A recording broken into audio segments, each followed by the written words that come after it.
So, also das Gerät hat einwandfrei funktioniert, plötzlich überhaupt nicht mehr. Man sieht hier, es geht nichts mehr. Ja, ansonsten, das Gerät war soweit in Ordnung, bis es eben gar nicht mehr ging.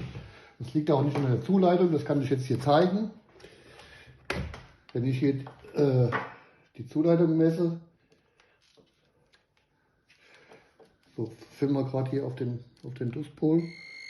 Ja, also ist Spannung da, aber das Gerät funktioniert nicht mehr. Wir brauchen dringend eine Reparatur. Danke.